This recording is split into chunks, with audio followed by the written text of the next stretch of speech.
पाकिस्तान के सियासी माहौल में आजकल बहस चल निकली है ख़ास तौर पर जैसे ही ख़त पीटीआई रहनुमाओं की जानिब से सामने आया, 80 रहनुमाओं की जानिब से, तो इस बात की ज़रूरत पर जोर दिया जा रहा है कि आलमी मुहर्रकात के पस मंज़र में पाकिस्तान में चार्टर ऑफ डेमोक्रेसी को वसी करने की ज़रूरत है और इसमें पीटीआई को भी शामिल किया जाए। जब मुज़ाकरात की सिट साहब मैंने आपसे बात की और कहा कि इस ख़त से क्या चेंज आ सकता है पाकिस्तान तहरीक इंसाफ की पॉलिसी में, तो आपने उस पर तबसरा किया और मुश्किलात का जिक्र किया जो इस रस्ते में हायल हो सकती हैं। एक सवाल जो मिस हो गया और वो ख़बर जो दब गई या रिमूव भी कर दी गई, इनिशियली वो ख़बर पब्लिश हुई थी एक वेबसाइट पर कि नवाज़ शरीफ साहब चलकर अडयाला जेल जा सकते हैं इमरान खान साहब से बात करने के लिए, क्योंकि इससे पहले भी वो ये पेशकदमी कर चुके हैं माजी में एक दूसरे के हरीफ होने के बावजूद। तो कयास आराइयों का एक सिलसिला चल निकला, फिर उस पर मुस्लिम लीग नून के रहनुमाओं का मौक़िफ़ भी सामने आया। तारिक फजल चौधरी साहब से ये पूछा गया, राना सनाउल्लाह साहब से भी पूछा गया और उन्होंने इसके सियासी जवाब दिए। लेकिन मैं आपसे जानना चाहूँगी कि नवाज शरीफ साहब ने वाकई क्या इस नौयत की ख्वाहिश का इजहार किया होगा? क्या ऐसा करने से कोई तब्दीली आ सकेगी सियासी माहौल में? देखिए, जब भी इंडिया के साथ कोई क्राइसिस होती है ना, तो ये बातें शुरू हो जाती हैं कि बैक चैनल होनी चाहिए या कोई इनफॉर्मल कांटेक्ट होना चाहिए इंडियन लीडरशिप के साथ। अच्छा, अब बैक चैनल तो एक हद तक इनफॉर्मली डीजीएमओज के जरिए चल रही है, मगर वो बैक चैनल मिलिट्री मैटर्स के ऊपर होती है और वो एक तसलसल से नहीं चल रही। कोई ऑफिशियल बैक चैनल इस वक्त डायलॉग नहीं चल रहा बिटवीन इंडिया पाकिस्तान। जंग के दौरान कॉल्स हुई थी between the two respective military establishments, मगर उसके ज़माने में भी आपने देखा कि ये बात चली थी कि मियां नवाज शरीफ के बड़े तल्लुकात हैं नरेंद्र मोदी के साथ, उनके कुछ बिजनेसमैन एसोसिएट्स हैं उनके साथ भी हैं। वैसे भी Narendra Modi thinks very highly of Nawaz Sharif, और क्या इस्तेमाल करना चाहिए मियां साहब की गुडविल को और कुछ रीच आउट करना चाहिए to India and stop them from this adventure. ऐसी बात चली थी जी, मगर बात आगे नहीं बढ़ती। अच्छा, मैं आता हूं क्यों नहीं बढ़ती। इससे पहले जब ये इंडिया पाकिस्तान क्रिकेट की बात हो रही थी कि जी चैंपियंस ट्रॉफी, कि अगर मियां साहब से रिक्वेस्ट की जाए कि वो नरेंद्र मोदी से बात करें या पैगाम भेजें कि स्पोर्ट्स के अंदर पॉलिटिक्स नहीं आनी चाहिए और इंडिया को अपनी क्रिकेट टीम पाकिस्तान भेज देनी चाहिए, तो ऐसी बातें उस वक्त भी चली थी। मगर आगे बात नहीं बढ़ी जी। अच्छा, अब फिर ये बात शुरू हो गई है कि किसी तरीके के साथ क्राइसिस है डोमेस्टिक पॉलिटिक्स के अंदर, और इस डोमेस्टिक पॉलिटिक्स की क्राइसिस एक बड़ा स्टेट्समैन लाइक नवाज शरीफ साहब, उनको याद किया लोगों ने कि जी इनको कहा जाए कि आप जाके इमरान खान को समझाएं for the sake of stability and political cohesion. अब तीनों मौके पे मियां साहब चुप रहे जी। आपको शायद याद होगा कि एक बार तो मैंने भी अपने प्रोग्राम में तजवीज़ दी थी कि मियां साहब को कुछ नहीं करना चाहिए। मेरा ये मौक़िफ़ रहा है कि मियां साहब अब बाहर बैठे हैं, शहबाज साहब और मरियम बीबी रिप्रेजेंट कर रही है नून लीग को, जरदारी साहब और बिलावल बिल्कुल अंदर बैठे हैं जी, एक प्रेसिडेंसी में और एक असेंबली में, और अपनी इंतजार कर रहे हैं कि शायद कोई और उनके लिए तोहफे मिले उन्हें। तो इस सूरत में मियां साहब का कोई रोल नहीं बनता।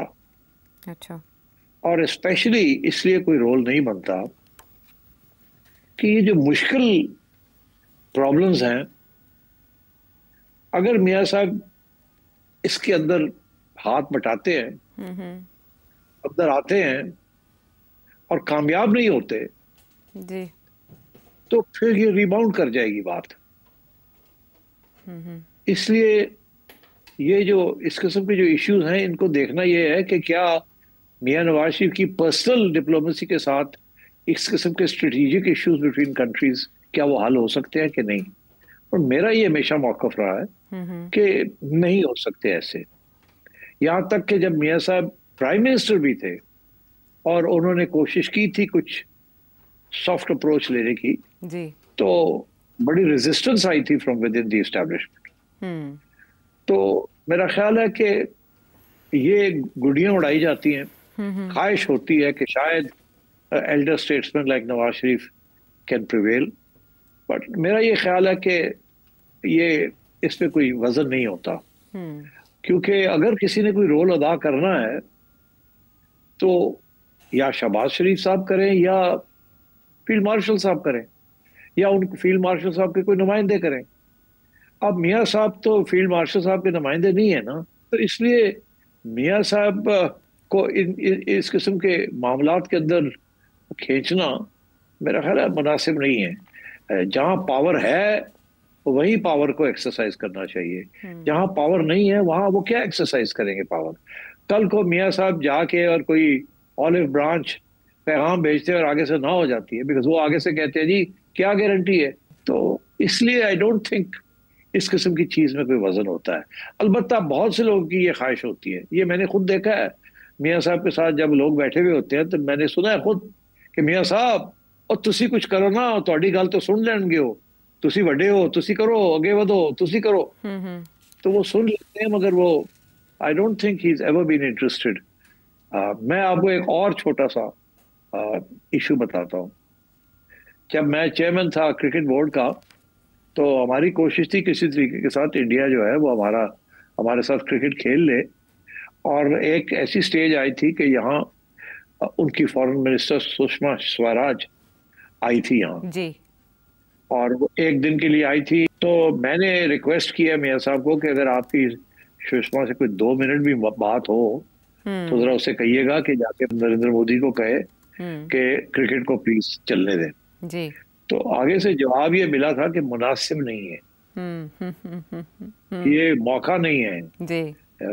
जिस किस्म का ये प्लेटफॉर्म है, ये मौका नहीं है कि मैं इस वक्त ऐसी को बात करूं जी। And so on. So he is very particular about diplomacy और किस तरीके से उन्होंने आगे बढ़ना है और क्या उन्होंने करना है। एंड डोंट फॉरगेट उन्होंने 2-3 ऐसे इंडिया के बारे में उन्होंने 2-3 ऐसे इनिशिएटिव्स तारीख में लिए हैं जो कि बिल्कुल सिंसेरिटी के साथ लिए जी, और इंडिया को भी कन्विंस कर दिया, बीजेपी गवर्नमेंट को भी और कांग्रेस गवर्नमेंट को, दोनों को कन्विंस कर दिया टू मूव अहेड। मगर फिर पाकिस्तान के अंदरूनी हालात की वजह से उस वक्त की एस्टैब्लिशमेंट ने उनको सपोर्ट नहीं किया और वो फेल हो गए इनिशिएटिव। यहाँ तक कि मिसअंडरस्टैंडिंग्स हो गई थी बिटवीन मियाँ साहब एंड द एस्टैब्लिशमेंट। तो मैं नहीं समझता कि why would Mian Sahab want to take a risk like this. इस वक्त जो फैसले हो रहे हैं वो तो कहीं और हो रहे हैं, जो पॉलिसीज बन रही हैं वो तो कहीं और बन रही हैं। तो यहाँ तो ये हो कि एस्टैब्लिशमेंट खुद आए और आके मियाँ साहब को कहे कि जी आप ये काम करें। मगर मैं नहीं समझता कि एस्टैब्लिशमेंट मियाँ साहब को आके डायरेक्टली इस किस्म की रिक्वेस्ट करेगी। और इसलिए अगर वो रिक्वेस्ट नहीं करेगी तो मियाँ साहब भी नहीं करेंगे तुम्हारे और मेरे कहने के ऊपर। और तीसरी बात ये आयशा कि अगर एस्टैब्लिशमेंट की तरफ से भी रिक्वेस्ट आती है कि आप कोई रोल अदा करें, तो ये ऐन मुमकिन है कि मियाँ साहब आगे से ये कहे मैं क्या रोल अदा कर सकता हूँ, और दिल में ये सोचे कि मैंने कोई रोल अदा भी किया तो कल को फिर आप कालीन खींच लेंगे मेरे पाँव के तले से, तो फिर क्या होगा। ठीक है। तो I think twice bitten third time shy. I think उनकी ख्वाहिश तो होगी कि ये अमन से सारा कुछ सब कुछ हो जाए, but I think he is not interfering in strategic affairs of this government and this hybrid regime. अच्छा सेठ साहब, ये पिछले दिनों में जब अभी इब्तिदा थी पिछली सर्दियों में और पीटीआई के साथ मुज़ाकरात की बातें की जा रही थी, तो तब फवाद चौधरी साहब ये मुतवातर कहते हुए पाए गए कि इस सिचुएशन में अगर कोई डिफ्यूज़ कर सकता है मामलात और तलखी तो वो नवाज शरीफ साहब हो सकते हैं। लेकिन ये खबर जैसे ही आई कि नवाज शरीफ साहब किरदार अदा करना चाहते हैं, अडयाला जाने को तैयार हैं, तो पीटीआई के ब्लॉगर्स की जानिब से ये कहा गया कि नवाज शरीफ साहब इस खबर की आड़ में इस मौके को कैश करवाते हुए रेलेवेंट होना चाहते हैं। शायद पीटीआई वाले ये चाहते नहीं है नवाज शरीफ साहब जाएं, लेकिन उन्होंने तनकीद का निशाना बनाया क्योंकि नवाज शरीफ साहब हर थोड़े अरसे के बाद मुतहरिक होने की खबरें आती हैं। बलूचिस्तान जाने की भी खबर आई, लेकिन ऐसा कुछ हुआ नहीं। ये कौन है जो नवाज शरीफ साहब को बार बार खबरों में घसीटता है?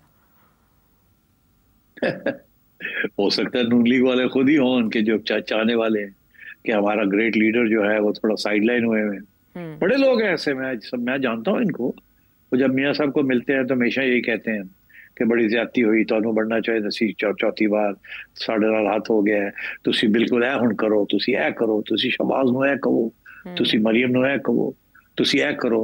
और मियाँ साहब हमेशा सुनते हैं कि आगे से जवाब नहीं देते।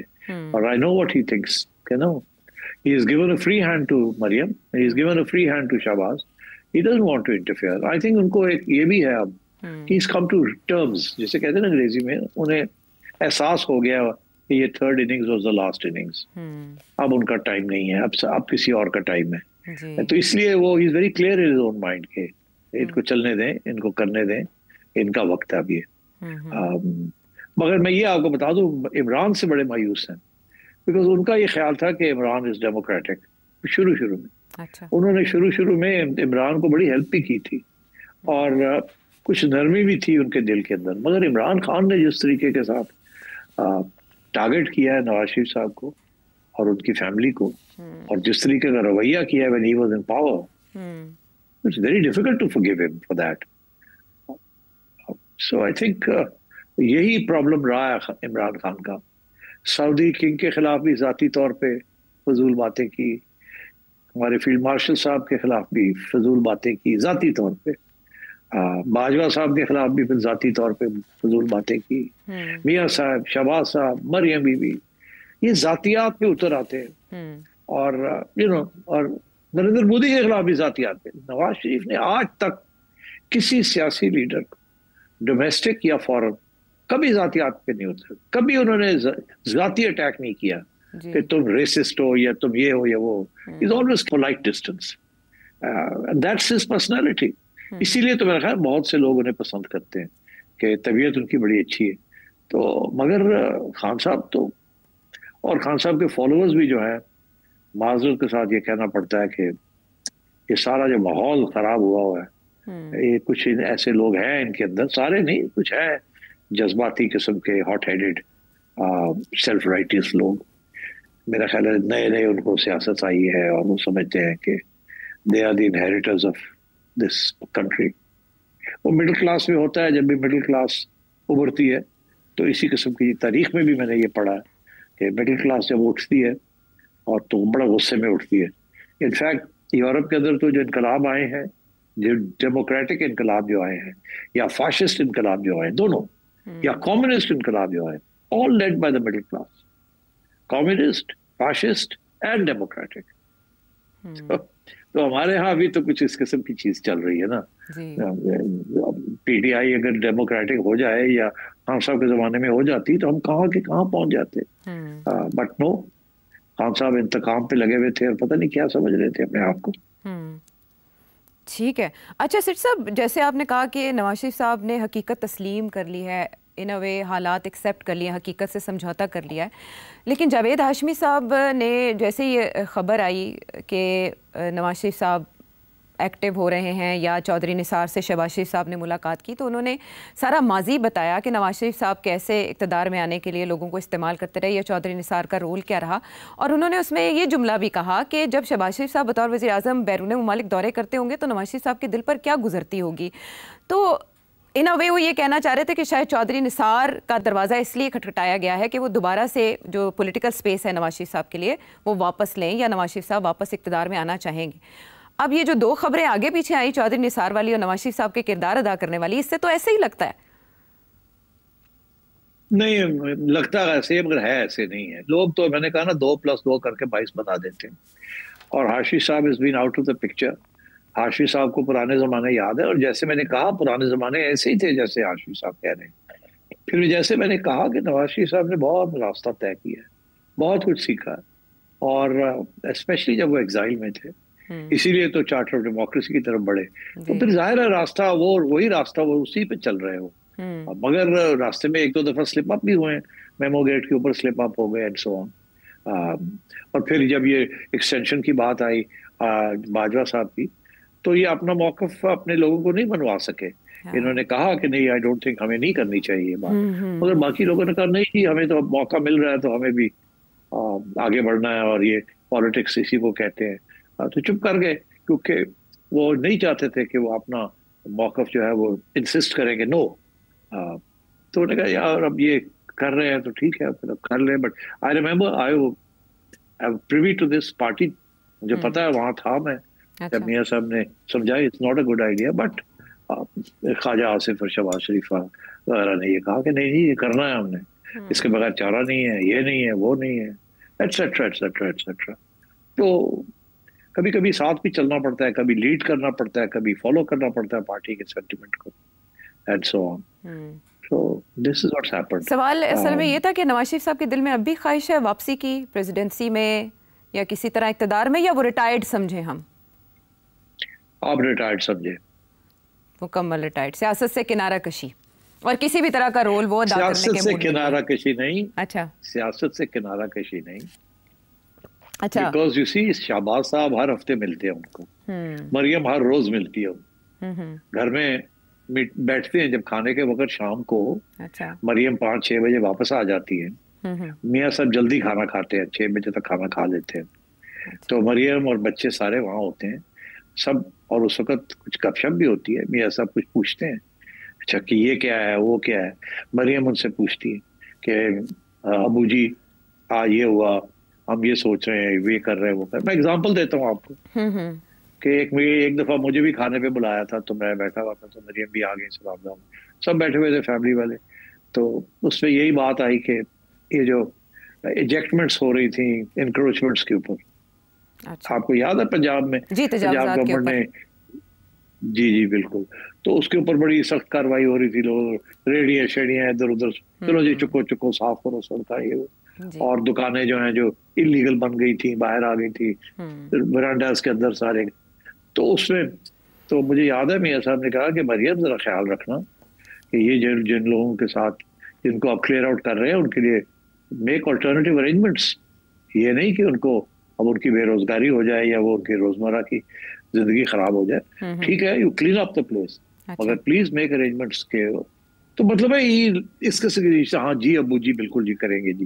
एंड देन ऑफ कोर्स ये सारा जो लाहौर क्लीन अप का जो प्लान बना, अभी तक प्लान बना है मगर अनफॉर्चुनेटली वो रुक गया है कि किस तरीके से सारी लाहौर को क्लीन अप करना है, and then rest of Punjab. और क्लीन अप से मुराद ये है कि इंक्रोचमेंट्स खत्म करनी है, सफाई करनी है, अंडरग्राउंड पार्किंग बनानी है, ये करना है, वो करना है, वो सारे प्लान्स हैं। मियां साहब इस किस्म की चीजों में दिलचस्पी रखते हैं, but he is not interfering directly in politics. कोई अच्छा आइडिया किसी के पास अगर आता है और वो मियां साहब से कहता है मियां साहब पंजाब इंज होना चाहिए, अच्छा, and if he likes it he will always say to Maryam वो फलाना आए थे, वो कह रहे थे कि ऐसे क्यों नहीं हो सकता, तो तुम सोच लो इसको जरा। And you know that's how he deals with it. And then Mariam will probably say, जी हमने इसको एग्जामिन किया है, उसके ये प्रोज है, ये कॉन्स हैं, ये है, वो है, फलाना। तो मियां साहब उनकी बात सुन के फिर कहेंगे आगे से कि चलो एक दफा फिर सोच लेना, देख लेना, यू नो, जी अबू जी I look it, and that's the end of the matter. तो ही लुक्स एट, उनको कुछ सजेशन अच्छा आए तो वो आगे मरियम को पास ऑन कर देते हैं if he likes it, if he doesn't like it then he doesn't. But देखिए ना कितना एक्सपीरियंस है उनका, पंजाब भी चलाया उन्होंने 1985 से लेके 2017 तक। He is been in power except for a short period when he was in exile. 3 दफा प्राइम मिनिस्टर बनना, 2 दफा चीफ मिनिस्टर बनना, no joke. So yes, in some ways helped by the establishment, but in 1 or 2 cases popular swing, जब इनको 2/3 majority मिली थी 97, 96, 97 के elections में, उस वक्त तो जेन्युइनली इनको वोट पड़ा था, ठीक ठाक वोट पड़ा था, एंड सो ऑन। बीबी के खिलाफ काफी, एनीवे, सो इस किस्म की सिचुएशन है, and I think he is very happy with जिस किस्म की उनकी इसका रोल है एज एन इनफॉर्मल एडवाइजर। जब शहबाज साहब आते हैं तो पूछते हैं कुछ, ये बताते हैं, तो फिर वो आगे से जवाब देते हैं। और ये नहीं कि शहबाज साहब आए तो बैठा दे, ओए अधिकारी यार है कर रहे की करना, मैं ऐसा नहीं, he is not like that जी। अच्छा, वो इनफॉर्मल एडवाइजर हैं टू दिस रिजीम जिसको ख्वाजा आसिफ एक कामयाब हाइब्रिड सिस्टम मानते हैं। सिर साहब, आप जैसे लंदन रवाना हुए, नवाज शरीफ साहब भी उसी अरसे में लंदन गए थे। अब शायद खाकान कहते हैं कि वोट को इज्जत दो के बयानी पर नवाज शरीफ साहब वापस आए तो नून लीग दोबारा ज्वाइन कर सकता हूँ। इलेक्शन के करीब करीब आपको लगता है नवाज शरीफ साहब दोबारा इस नारे के साथ मैदान में आएंगे? नहीं, ये नारा दफन हो चुका है खामोशी, उस खामोशी के साथ। आगे क्या होगा is a very difficult proposition. Because अब सिस्टम बदलता जा रहा है और भी बदलेगा। तो इसलिए ट्रेडिशनल पॉलिटिक्स भी मेरा ख्याल है अब उसका भी वक्त आ गया खत्म होने का। अब क्या नॉन ट्रेडिशनल क्या होगी, I would rather not speculate because it's a tricky area. देखा जाएगा, बट मेरा ख्याल है आपको अगले 6 माह के अंदर अंदर, जैसे कहते हैं ना, वो ज्योग्राफी जो लोग पढ़ते हैं ना, उनको सिखाए जाते हैं कॉन्टूर्स क्या होते हैं। अच्छा, आपका ये जो कॉन्टूर्स क्या होते हैं, पहाड़ चढ़ना हो तो हाँ ऐसे करके नहीं चढ़ते, ऐसे ऐसे करके चढ़ते। सीढ़ियां जो है वो ऐसे नहीं चढ़ते, ऐसे ऐसे करके चढ़ते। ठीक है ना? तो आगे आपको 6 माह के अंदर आपको नजर आना शुरू हो जाएगा, नक्शा समझ आना शुरू हो जाएगा। सिर साहब, आपकी मुलाकात हुई लंदन विजिट के मौके पर, उनके आपकी बातचीत उनसे हुई? नहीं। He was very busy. थोड़ी बहुत उन्होंने अपने डॉक्टर्स को मिलना था।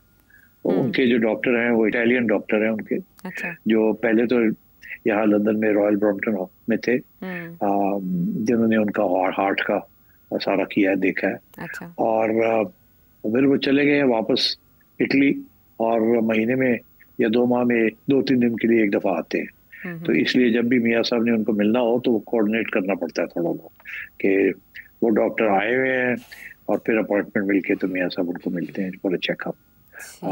And he is a very high qualified top doctor. And तो मेरा ख्याल है वंस अ ईयर वाली चेकअप तो बड़ी जरूरी है जो कि वो करवाते हैं। ठीक है, चले नवाज शरीफ साहब की जब बात हो रही थी और वो ख़बरों में डिस्कस हो रहे थे, तो सेठी साहब से हमने नवाज शरीफ साहब की सियासत और सेहत के हवाले से बनवा लिया।